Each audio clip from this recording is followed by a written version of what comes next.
The Radio Misfits Podcast Network. Hello and welcome to Planted with Sara Pine. I'm Sara Pine, your host, and today we are at MJ Unpacked in New York, and I am talking with Matt Hawkins, who is the founder and managing partner of Entourage Effect Capital, one of the largest and longest tenured cannabis investment firms. Considered one of the go-to industry insiders for insight since 2014, he can weigh in on the latest financial and regulatory developments, what it means for business, investors, and the public. Matt, welcome. I'm so excited to have you here and really learn about your experiences so our listeners can learn some more as well. Well, thanks for having me. Absolutely. Now, are you speaking this week? I spoke at an event at the Trailblazers conference on Monday and Tuesday, but just a participant here this week. Trailblazers was a great event too. Yeah, it was. Yeah, very cool. So where are you based out of? So I live in Dallas, but our team, everybody's in Fort Lauderdale, where my partners and our whole team sits. So I'm there a lot. Oh, okay. And what got you into cannabis in general? So I've been in private equity my whole career. Mm-hmm. In 2013 or 14, I had an exit on the big project I was working on at that time, which was a multifamily acquisition platform.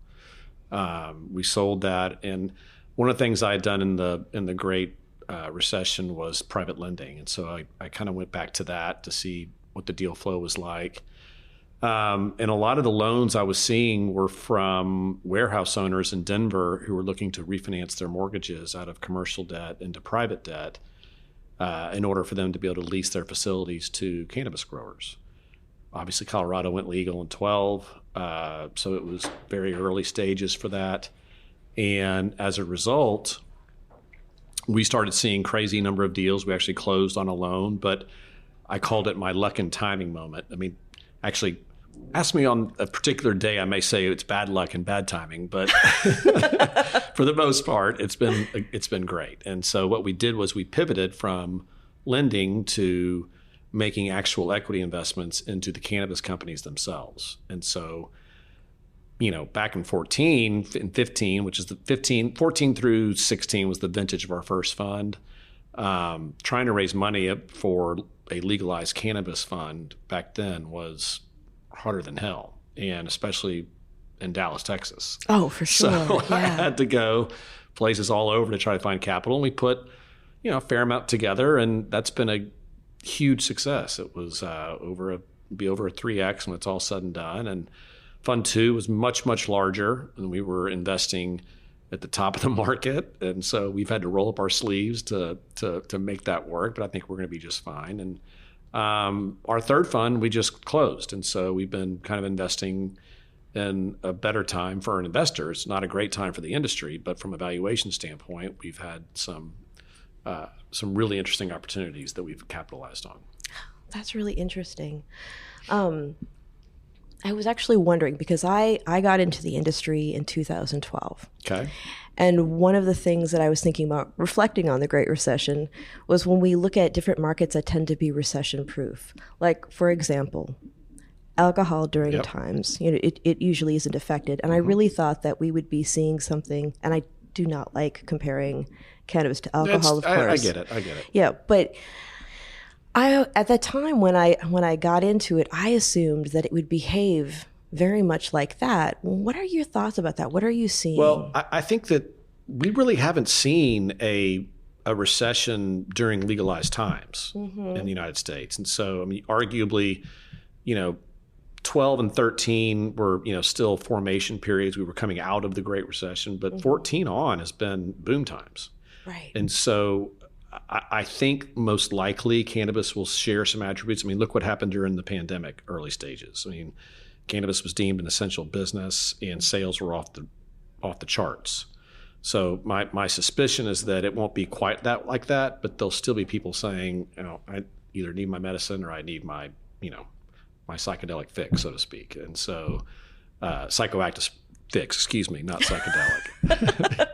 We don't invest in psychedelics yet, so I better be careful with what I say. But we don't know yet.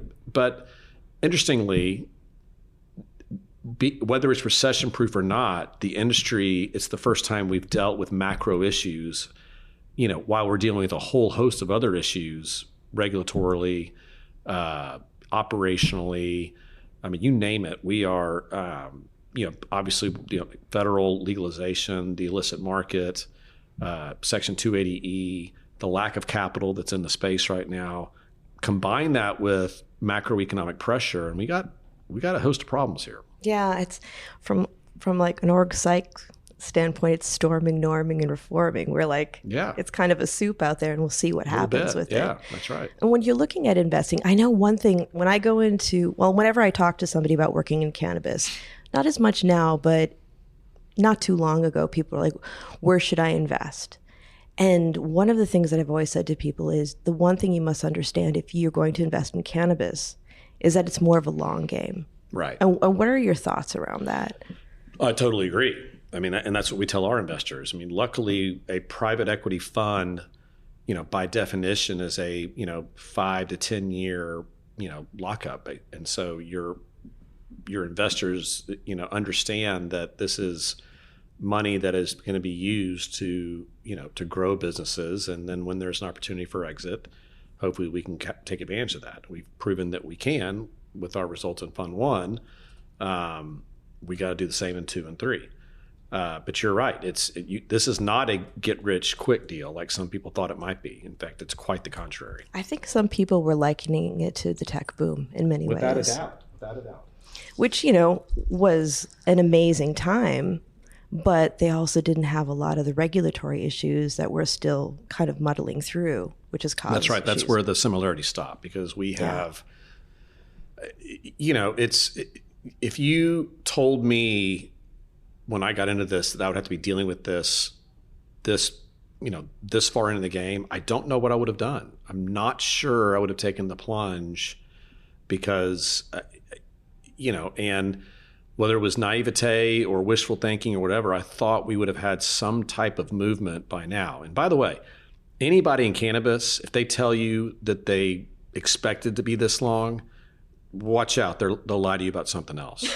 So yeah, truth. Yeah. And so I think that it's the level of frustration that exists across the board is real, but we got to stop bitching about it. We got to coalesce and come together and recognize that a couple of these things are things we can fix ourselves. Right. And the main one is using all of our strength to shut down the illicit market. And we need the help from operators to voice their opinions to their political leaders. This city is a perfect example. And the fact that you can go into a head shop and just buy gummies and buy THC, in the middle of Midtown is disgusting.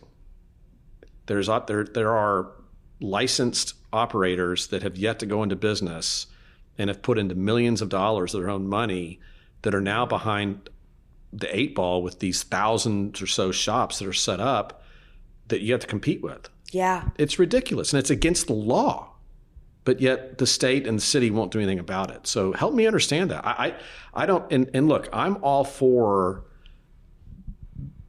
the sins of the past, so to speak, with people being incarcerated for the wrong reasons, especially for, with the nonsense that was the war on drugs. And I mean, I think we all agree with that. Oh, absolutely. But this is a different time.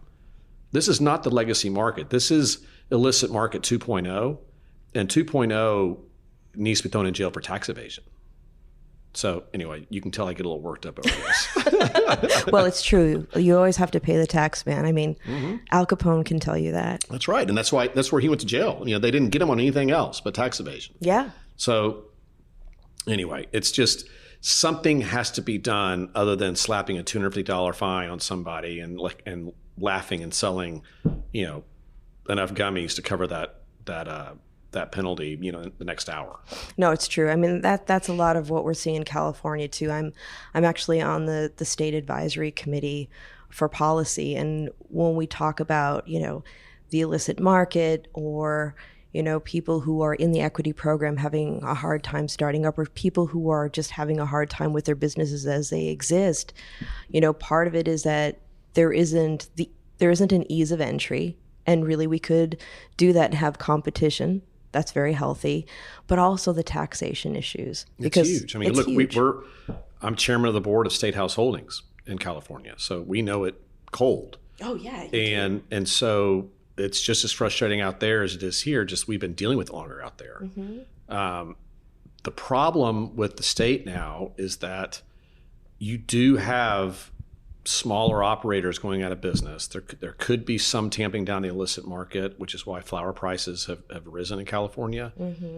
But because of the way the state set up their regulatory framework, what's happening now is exactly what they didn't want to happen, which is the small mom and pop operators not being able to survive. Right. And it's going to be a land full of big boys. And State House is one of those. And so we're just trying to survive while everybody else dies. And who wants to run a business that way? No, nobody does. Well, and then you had Curaleaf leaving the state, That's too. right. And that was a while back, too. It was. And I think, too, like, with the state being disappointed that they weren't getting the tax revenue, if taxation was lower. Yes, that's a very good point, is that this is the first year that tax revenue has been down. And so the state's going to scratch their head and say, wait, what happened? Yeah. Well, I'll tell you what happened is that because of what your regulatory framework is, that's why you don't have enough money coming in that you thought. If you would work with us and help eradicate the illicit market, guess what? There will be that every percentage that you eradicate the illicit market, those people go to the legalized front, and guess what? That's more tax revenue for the state. It's true. It's true. But these idiots in Sacramento don't realize that. Yeah, they don't realize that lowering the taxes would create more. People wouldn't be going to the illicit market. That's right. Just plain and simple. This is 100% cost driven for the consumer. Now, I think there's safety issues that are continually coming into play. I mean, look at the vape crisis. It was proven to be 100% driven by the illicit market with the cheap soldering agents, the manufacturing from the product from China. It was and I mean, people died. Right. And so that was a boon to the legalized market. We actually saw a spike. But what happens next?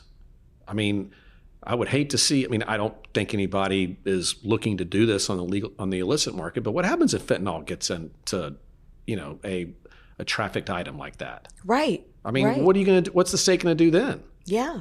So I don't want it to get to that point. Yeah. It shouldn't be. It's like last year I had Michael Steele on the podcast and we were talking about the Tylenol moment. Yeah. And that's what we would be looking at. Who wants to wait for that? Yeah. So it's just, I was just talking to somebody else about this. I mean, cannabis is the legalization of it, as a microcosm is 100% common sense. And the fact that there is so little common sense in politics today, our industry is a perfect example of that. CBS poll just came out that 65% of Americans want this to be legal. How can you not listen to that? Right. So, and maybe Biden's announcement, that he's going to keep this in his back pocket. And if and I mean, my God, his approval rating's so low, he's going to need some type of juice, no matter who he's running against, to get some support. Well, maybe he dangles back closer to November of saying, okay, let's go ahead and deschedule this. Right. Well, that's some voters right there. It is. And it's a chance that a lot of candidates don't want to take. Like when Hillary Clinton was running for president, a good friend of mine had spoken with her and said, you should really use legalization for part of your campaign. It would make a huge difference. And she decided not to do that. And I think that was incredibly impactful to her campaign. And it wasn't even, and the support back then wasn't as robust as it is now. Correct. But when we are looking at policy, it is amazing how common sense gets thrown out the window. When I was on the San Francisco Cannabis Oversight Committee, the Comptroller's Office did a report. And I think you're going to laugh at this because you have the business head, but they said that the price per gram of cannabis went up due to competition. It's insanity. I was like, when has that ever happened? Yeah, it doesn't. And it's, yeah, on one hand, it's true. The competition of the illicit market drove the pricing up. I mean, that's what happened. Yeah. Well, and the price. Can you give me a meeting with that person? I don't know if they're still there. I'll have to check and see. But actually, just better than that, just give me a meeting with Gavin Newsom. That would be even better. Oh, I know. He needs to get on this. He needs to get on this. Yeah, just the fact that doing business is so incredibly expensive. And of course, in California and other areas. That's a whole nother conversation about just doing business in California is tricky. Yeah. Well, and both here and there, the real estate even just alone will kill you. Yeah, that's right. So what are some things that you're excited about? Oh, gosh. I am excited about what's going to happen going forward. I mean, there is something that's we just got an announcement last night or this morning about, a new Safe Banking Act that has bipartisan and both House and Senate support. So I'm done with the prognostication business, but that's encouraging. At least people are still talking about it. I think that makes me feel happy about that. I know that there are several initiatives in the industry to go after the constitutionality of 280E, thinking it should be a states' rights issue. And we're supportive of that, and we're going to be helpful with that. I do think that in the not too distant future, there will be an influx of capital that'll come in, but we're in that wait and see mode right now. And so I'm an impatient person by nature, so that's tricky. But this is a moment also for us, especially on the investment front, to kind of take a step back and just kind of see what's going on in the entire landscape. There's some exciting states that have come online. I mean, look, we're investors in Curio Wellness in Maryland. Well, Maryland just went rec, and their business is booming. We just sold our Missouri operator right after they went rec, and those two states are big opportunities. They've been waiting a long time. Yeah. And so I do think that, while New York is very disappointing, the rest of, the Eastern Seaboard being almost completely legal is a big deal. There's movement in the Southeast even now. Mm-hmm. So that part of me, the legalization wave continues to excite me. I like the fact that I've been able to, just for my, tenure in the space, each year I feel like there's even more and more talented management coming in at senior levels at some of the larger companies. That's nice to see. Well, what do you think as far as, because we're seeing a lot of people with great skill sets coming from other industries, mm-hmm. but I also think it's really important that the wise leader chooses good people to surround him or her.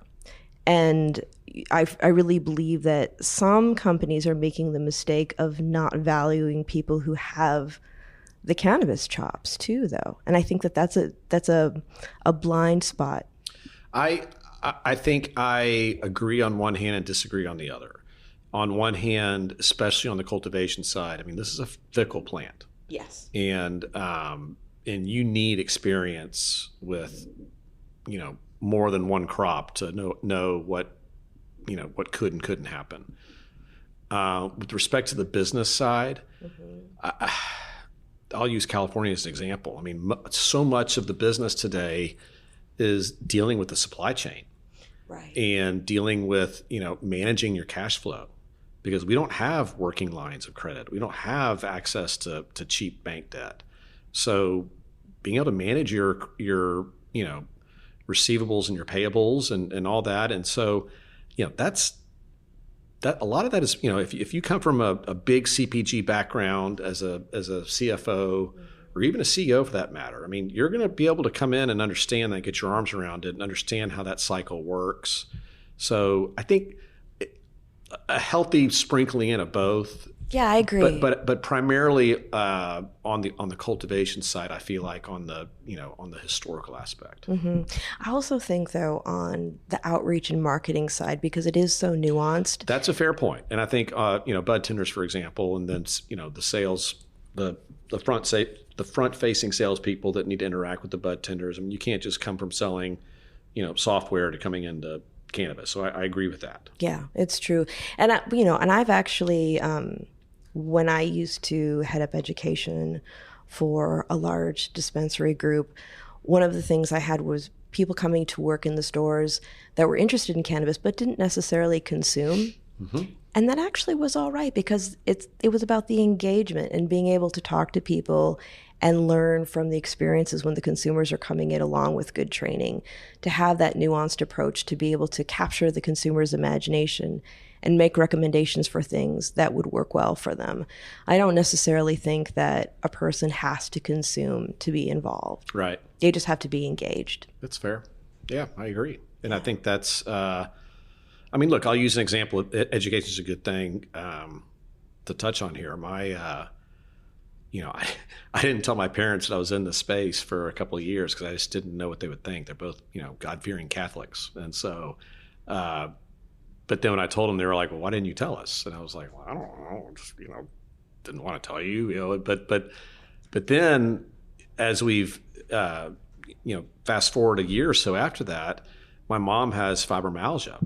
And 15 years ago or so, she was prescribed opioids just as a painkiller.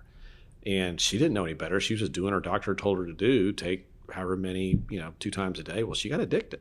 Yeah. And we had to intervene and get her off it. And so, but that doesn't make the pain go away. So guess what?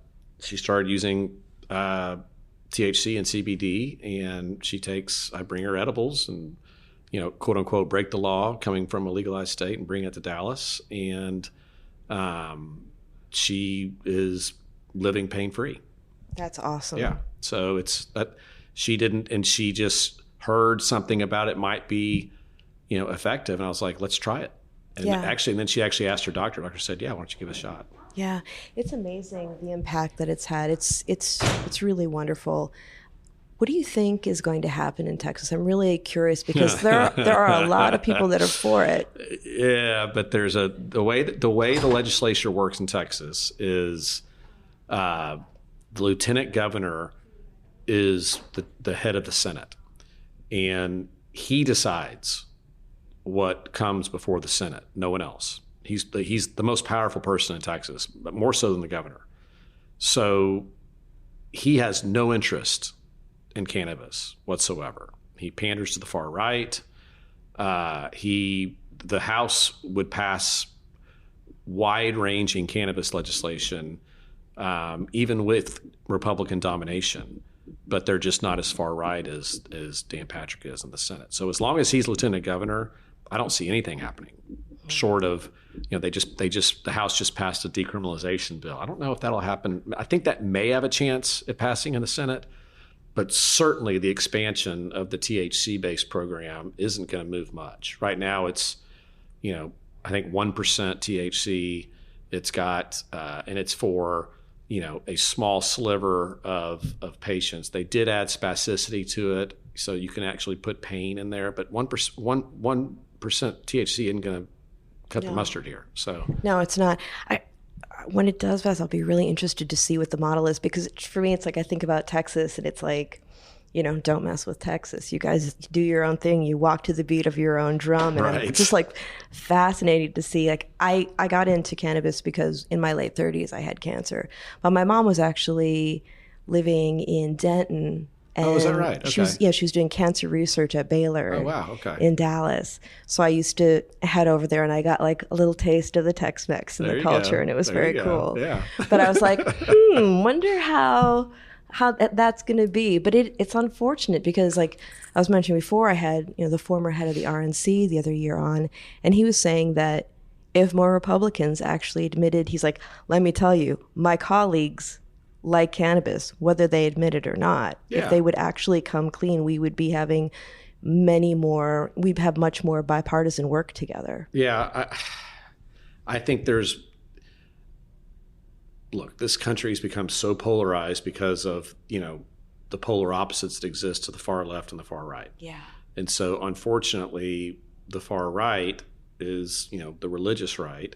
And for whatever reason, they're just going to be against cannabis. Period, full stop, in the discussion. And I don't know how you convince them otherwise. So, but they're a big part of the Republican platform right now, which is, that's not the Republican Party that I ever knew. No, me neither. Me neither. And then again, the far left isn't the Democratic Party that I've ever known. No, it's all changed so much. If we could all just come back to the middle, this place would be such an amazing place to live. But anyway, I digress. Hey, I'm always down for a good political conversation. Yeah. I think it's so funny. I can remember a teacher telling me, telling the class, like in the 5th grade, that she'd be happy to discuss politics over dinner and wine, but nothing else otherwise. Yeah. So we're like, what? Yeah, you have to have something to offset that. That's for sure. Now, I really hope that the powers that be start to work together. Maybe it's a pipe dream, but feels like it, doesn't it? Yeah, it sure does. It's a weird time. Mm-hmm. I really want to thank you for taking the time to talk with me today. And the work you're doing is fascinating, and I'm really excited to see what the future looks like. If people want to follow you and see what your company's doing, how should they do that? LinkedIn is probably the most active that we do social stuff. But you can go to our website, eecpartners.com or entourageeffectcapital.com. But it's, interesting times. Yeah. Matt, thanks so much. Thank you. Take care. Take care. And everyone remember, Planted is twice a month. And if you like listening, please give us a review, share it with a friend. Let us know what your favorite episodes are.